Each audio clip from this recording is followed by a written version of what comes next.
আজকে গাজীপুর প্রেস ক্লাবের উদ্যোগে মানববন্ধনের আয়োজন করা হয়েছে। মানববন্ধন দেশের শীর্ষস্থানীয় media house east West media group সহ দেশের বিভিন্ন গণমাধ্যম কর্মীর উপর হামলা ও প্রতিষ্ঠানে ভাঙচুরের প্রতিবাদে এবং জড়িতদের শাস্তির দাবিতে গাজীপুরে সাংবাদিকদের সমাবেশ। রোববার 25 আগস্ট বেলা 11টার দিকে গাজীপুরে কর্মরত বিভিন্ন প্রিন্ট ও ইলেকট্রনিক মিডিয়ার গণমাধ্যম কর্মীরা এই সমাবেশের আয়োজন করেন। সমাবেশে সভাপতি করেন গাজীপুর প্রেস ক্লাবের সাবেক সভাপতি এবং দৈনিক বাংলাদেশ প্রতিদিনের গাজীপুর জেলা প্রতিনিধি খায়রুল ইসলাম।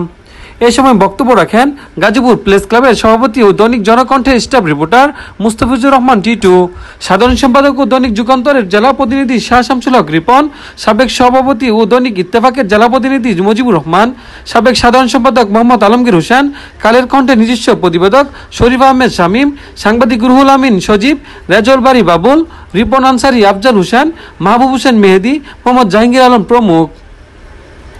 দেশের শীর্ষস্থানীয় ইস্ট ওয়েস্ট মিডিয়া গ্রুপের প্রতিষ্ঠান ও দেশের বিভিন্ন গণমাধ্যম কর্মীদের উপর হামলা ও ভাঙচুরের ঘটনায় তীব্র নিন্দা জানিয়ে বক্তারা বলেন, একটি সংঘবদ্ধ চক্র গণমাধ্যম কর্মী এবং প্রতিষ্ঠানের উপর হামলা ও ভাঙচুর চালাচ্ছে।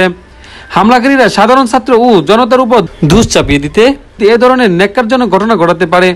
গণমাধ্যমের উপর এসব হামলাকারীদের শনাক্ত করে দ্রুত গ্রেপ্তার এবং বিচারের দাবি করেন বক্তারা। এছাড়া দেশের মূল ধারার সাংবাদিকদের ঐক্যবদ্ধ হয়ে দেশ এবং দেশের মানুষের পাশে থেকে কাজ করার আহ্বান জানান সাংবাদিক নেতারা।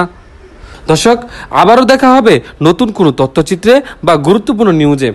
রিপোর্ট আহমেদ রহমান, ক্যামেরায় কাজল মিয়া।